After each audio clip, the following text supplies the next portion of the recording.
Hello guys, welcome. This is Deepika from mytutorialrack.com, and in this tutorial we are going to talk about cursor commands and how they are different from cursor rules.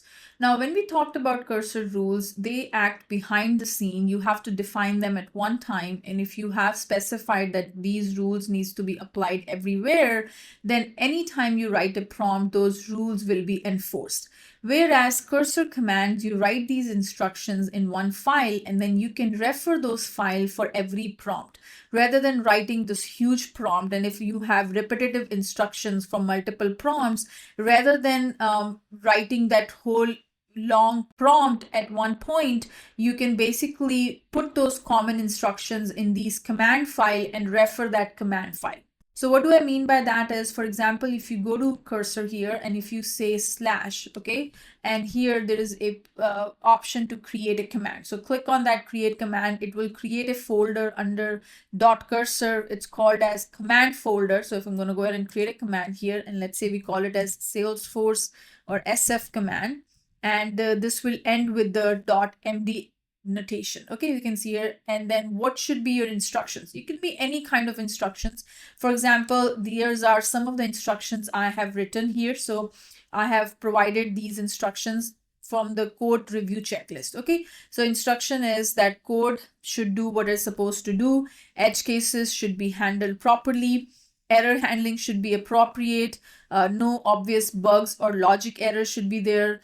Under the code quality section, I've mentioned that code should be readable and well structured. Functions are small and focused. Variable name should be descriptive, that it should tell you what a variable is supposed to do.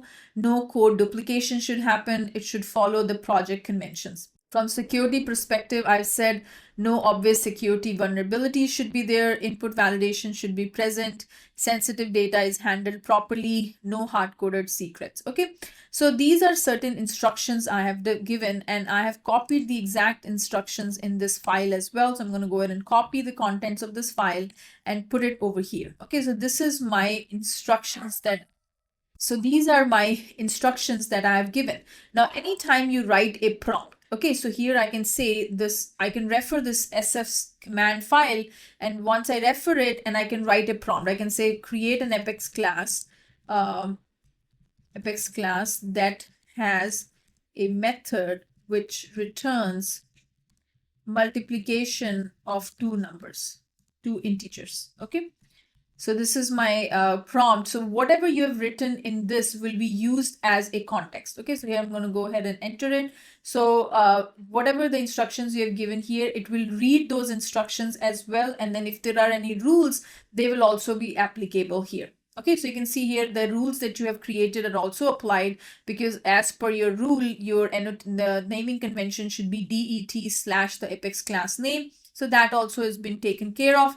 And then you're also adding this /sf command, which is this particular command, as your context also. So the context of your prompt has increased. It is taking into account the rules. It is taking into account these cursor commands. So if there are any repetitive instructions that you are using it for more than one prompt, you write those instructions in one file and you can refer that file in your prompt. Rather than retyping the exact prompt over and over, you create a file and you refer it in your prompt that you want. So this is all about cursor commands. I hope you guys are enjoying these tutorials. I'm going to see you in the next video. Thank you.